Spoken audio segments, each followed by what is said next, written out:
Behind the gilded gates of an opulent Moscow estate, silence was broken not by music or laughter, but by the muffled cries of the condemned. Servants whispered that their mistress had a taste for cruelty, a darkness that grew with every passing year. Her name was Darya Saltykova, a countess of noble birth, a widow of immense wealth, and a woman feared not for her power in court, but for the nightmare she created in her own household. To the outside world, she was pious, reserved, even charitable.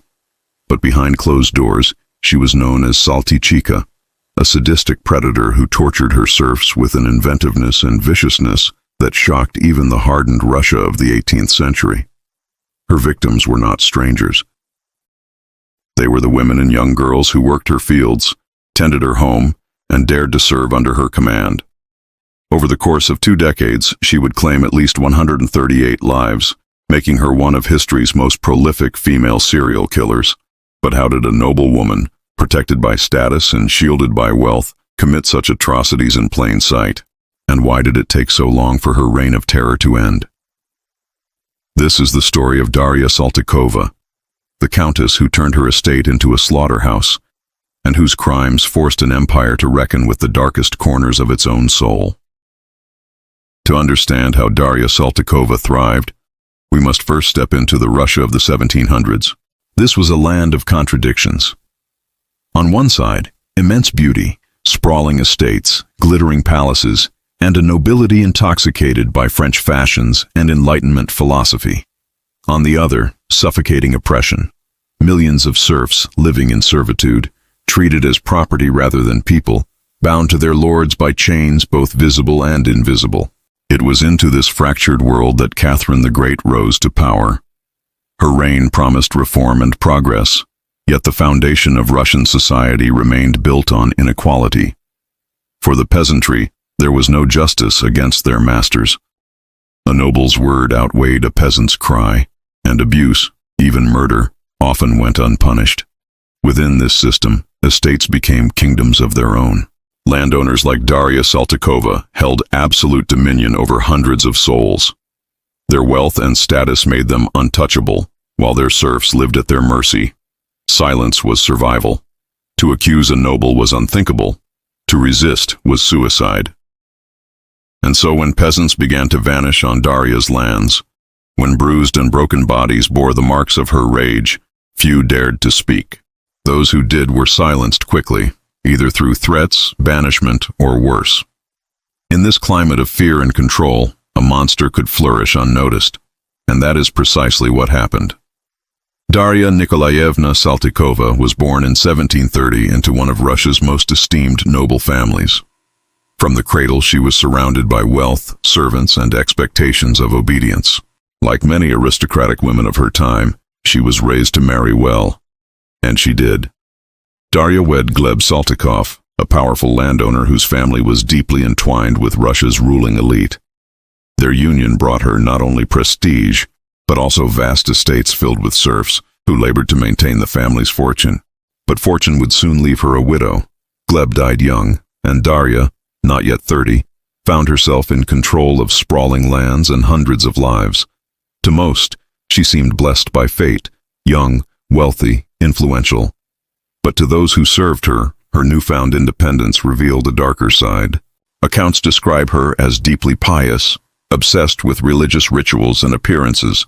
Yet beneath the surface, she was volatile, jealous, and consumed by suspicion.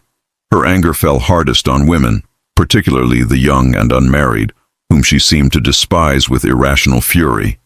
Some say it began with her husband's infidelities. Others claim it was the bitterness of widowhood, the loneliness of an isolated estate, or even madness in the bloodline.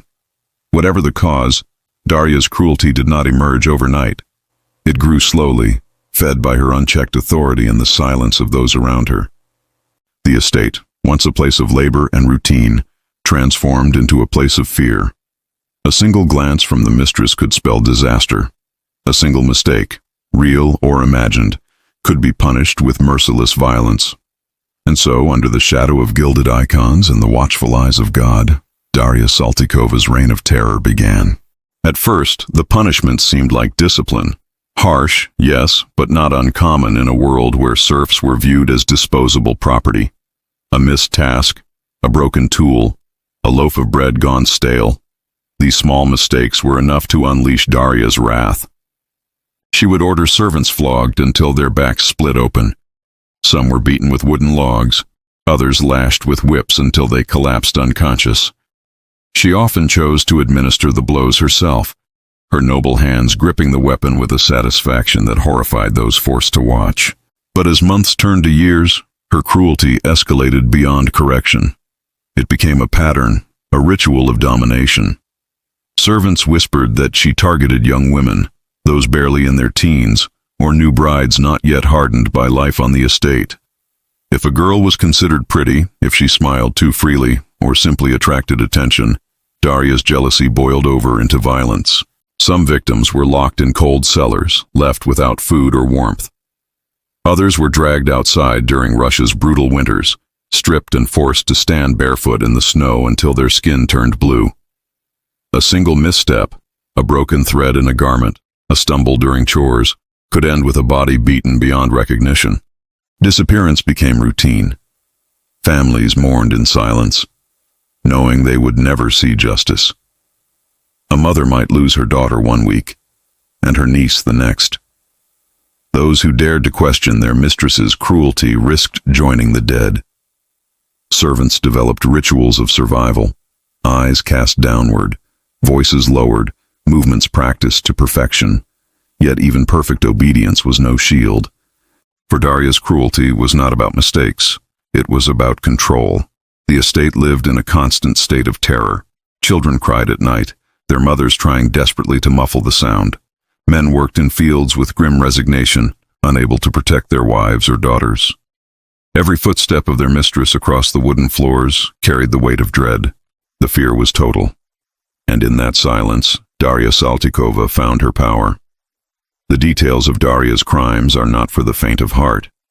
They reveal a mind not just cruel, but sadistic, a woman who seemed to derive pleasure from suffering itself. Beatings were her favored method. She wielded sticks, rods, even heavy pieces of wood, striking until bones snapped and skulls fractured. Witnesses later testified that she would continue long after her victims stopped moving, her rage unquenched by unconsciousness or even death. But she was inventive in her brutality. In winter, she forced victims outside half-dressed, making them stand in snow and ice until their flesh burned with frostbite. Some froze to death where they stood. Others were dragged back inside, their bodies broken but not yet allowed the release of death. She starved her victims, locking them away with nothing but scraps, sometimes allowing them just enough food to prolong their suffering. Water was withheld, or worse, replaced with foul, dirty liquid to humiliate them further. Burns were inflicted with boiling water or candles pressed to bare skin. Some accounts suggest she pulled hair out by the roots piece by piece, while her victims screamed. Her cruelty was not random. It was deliberate. Many victims were young women, serf girls newly married or about to be married. Darya seemed to harbor a venomous hatred toward them, perhaps jealousy of their youth, beauty, or the simple happiness they might have found in love. The scale of her violence is staggering. Over 2 decades, she murdered at least 138 people. Most were women, though some men and children fell victim too. The true number may be higher, lost in unmarked graves or erased by silence. For her, murder became routine. Bodies were buried hastily, hidden beneath snow or soil. No priests were called, no ceremonies performed. Families whispered prayers in secret, too terrified to mourn openly. Darya Saltykova had become more than a cruel mistress. She was a predator living in plain sight, her estate a private chamber of horrors. And still the empire looked away. Yet even in a world of silence, whispers spread. Among the serfs, stories passed from one household to another. A missing daughter, a neighbor beaten beyond recognition, a cousin locked in the cellar for days until she never emerged again. These tales wove themselves into a dark tapestry that everyone on the estate understood. Their mistress was a murderer. Still, fear sealed most lips.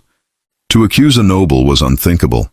Punishment was swift and merciless, and few dared risk the wrath of a woman who had already proven she would not hesitate to kill. But secrets have a way of escaping. Some who fled the estate carried the stories into neighboring villages.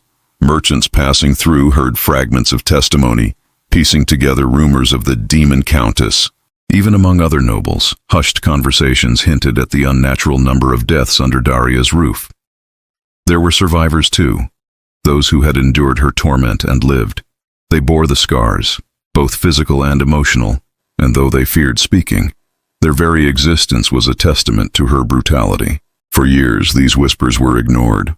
After all, who would dare challenge a Saltykova? But eventually, the weight of testimony became too great to silence. And so, quietly, cautiously, the first petitions were drafted. The whispers had grown too loud, the graves too many, and the grief too heavy to ignore. By the 1760s, courage began to flicker among the families of Darya's victims. For the first time, serfs dared to challenge their mistress's untouchable authority. It began with petitions, fragile sheets of parchment filled with desperate words, fathers mourning their daughters, husbands stripped of their brides, mothers who had buried child after child. They risked everything to write these pleas, knowing full well that accusing a noble could mean their own death. The petitions traveled to Moscow, to the very heart of imperial power. They landed before officials who, at first, were reluctant to act. After all, this was no ordinary noble. Darya Saltykova's family connections ran deep within the Russian elite. Her name carried influence, and influence in 18th century Russia was often stronger than truth. But the volume of complaints was unprecedented. Dozens of families, all telling the same story, all pointing to the same woman. And behind their trembling words was evidence too grim to dismiss. Scars on survivors, graves without explanation, lives cut short by patterns too consistent to be coincidence. These petitions marked the first cracks in Darya's fortress of silence. They did not bring justice immediately, but they forced her name into the halls of power, where it would eventually draw the attention of the one woman who could not ignore it, Catherine the Great. When Empress Catherine II ascended to the throne, she inherited a vast empire, sprawling, fragile, and restless. She was determined to portray herself as a ruler of reason and justice, a monarch who embraced Enlightenment ideals while maintaining absolute authority. The complaints against Darya Saltykova reached her court at a pivotal moment. Catherine understood that ignoring them would make her appear complicit in noble abuses. To secure her power and display her strength, she ordered an investigation, one that would tear away the veil of privilege protecting the Saltykov name. The inquiry began quietly. Officials were dispatched to the estate, where they questioned serfs, examined graves, and collected testimonies. What they uncovered was staggering. Witness after witness described beatings, torture, and disappearances. Survivors bore scars that told their own stories, twisted limbs, broken bones, disfigured faces. But the process was painstaking. In 18th century Russia, the legal system moved slowly, especially when the accused was of noble rank. Catherine insisted on thoroughness, knowing that to condemn Darya without overwhelming evidence could fracture trust in her reign. Over 6 years, investigators compiled case after case. Testimonies mounted into the hundreds. Peasant families identified victims. Surviving witnesses gave chilling accounts. Even fellow nobles, once reluctant to speak, admitted their suspicions. By 1768, the weight of evidence was undeniable. Darya Saltykova was formally accused of torturing and murdering over 100 serfs, most of them women. Her arrest sent shockwaves through Moscow. To see a noblewoman, a countess, accused so publicly was unprecedented. For the first time, it seemed possible that status would not shield the guilty. Still, the empire watched with bated breath. Would Catherine truly deliver justice? Or would Saltykova's name, her wealth, and her gender protect her from the fate her victims had suffered? The trial of Darya Saltykova became one of the most infamous court proceedings in 18th century Russia. Crowds gathered outside the chambers, eager to hear whether the rumors of the demon countess were true. Inside, the evidence was laid bare. Investigators presented testimony from more than 400 witnesses. Survivors described her cruelty in detail. Families recounted how their daughters had been taken, beaten, and never returned.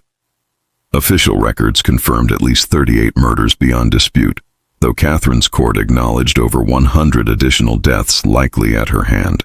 The sheer scale of the charges was unlike anything Russia had ever seen from one of its aristocracy. Darya, pale and cold, sat through the proceedings with little expression. Some claimed she feigned piety, clutching a rosary and muttering prayers. Others said she stared at the court with disdain, as though even in disgrace she considered herself untouchable. The trial was more than a reckoning for one woman. It was a test of Catherine's promise of justice. To convict a countess was to challenge centuries of noble privilege. To let her go free was to admit that serfs would never see fairness under imperial law. In the end, the verdict was clear. Darya Saltykova was guilty of murder, torture, and unspeakable cruelty against those entrusted to her care. The empire had looked into the face of aristocratic evil and refused to look away. But what punishment could truly match the weight of her crimes? When the guilty verdict was read, a wave of anticipation swept through Moscow. Many expected execution, a fitting end for a woman who had spilled so much blood. But Darya Saltykova was no ordinary criminal. She was a noblewoman, and noble blood still carried weight in Catherine's empire. Instead of the axe or the noose, her punishment was carefully crafted to humiliate her, to strip away the last shreds of her dignity, while stopping short of death. On a bitter October morning in 1768, Darya was brought to Moscow's Red Square. Crowds pressed close, eager to glimpse the fallen countess. She was chained to a platform, her once fine clothes replaced with rags, and a sign hung above her head, declaring her crimes, "This woman tortured and murdered." For an hour she stood there, exposed to the scorn of thousands. People jeered, spat, and hurled curses. Some wept openly, grieving for the daughters, sisters, and wives she had stolen. The spectacle was designed to send a message. Not even the nobility could escape justice under Catherine's reign. Afterward, Darya was not executed. She was instead sentenced to life imprisonment. She would spend the rest of her days confined to the Ivanovsky convent in Moscow.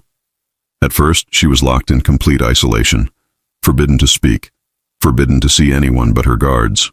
Years later, her conditions were slightly eased. She was allowed limited contact, permitted to attend services, but always under watchful eyes. The once feared countess became a ghost, wandering the cold stone walls of her cell until her death in 1801. She lived more than 3 decades in confinement, a long, slow punishment, though one that many believed could never equal the suffering she inflicted.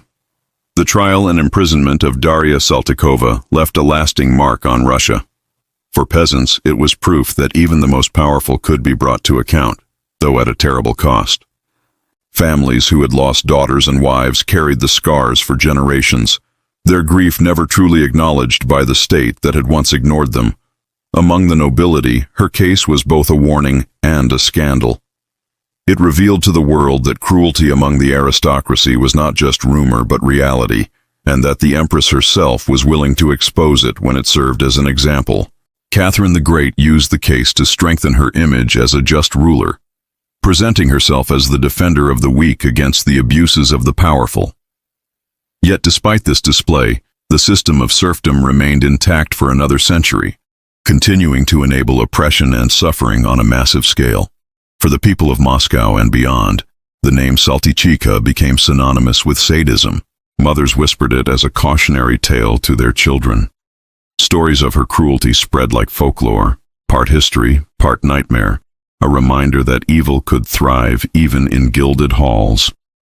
Her estate, once a place of wealth and authority, was forever stained by the memory of what had transpired there. The echoes of screams, though silenced, were never truly forgotten.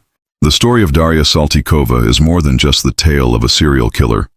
It is a reflection of the dangerous alchemy between power, privilege, and unchecked cruelty. She was not a starving peasant lashing out in desperation, nor a criminal lurking in shadows. She was a noblewoman, wealthy and respected, with every advantage society could offer. And yet she used her privilege not for protection or charity, but to indulge in violence on a scale almost unimaginable. Her crimes expose a chilling truth. When authority is absolute and accountability non-existent, evil can flourish in plain sight. For years she was shielded by her rank, her victims silenced by fear. The machinery of justice turned a blind eye until the weight of her atrocities became too heavy to ignore. It is easy to dismiss Saltychikha as a monster, a singular aberration of history, but her story also forces us to confront broader questions. How many others like her went unpunished, their crimes buried by silence? How often has power cloaked brutality, whether in palaces, prisons, or behind closed doors? Her imprisonment was meant as a lesson, a symbol that even the highest could fall. But it was also a compromise, a reminder that even in justice, inequality endured. She escaped the executioner's blade not because her crimes were less severe, but because of who she was. More than 2 centuries later, her legacy endures not just in Russian history, but in the study of human cruelty. She is remembered alongside the darkest figures of true crime, not because of how she killed, but because of who she was when she killed. A woman with the means to do good, who instead chose to wield terror. And so, the screams of 138 silenced souls echo still, carried through time as a warning that power without accountability is the most dangerous weapon of all. If you found this story haunting, share it so others may remember it too. And never forget, the worst monsters are not always hiding in the shadows. Sometimes they wear crowns, carry titles, and walk among us unnoticed. Until it is too late.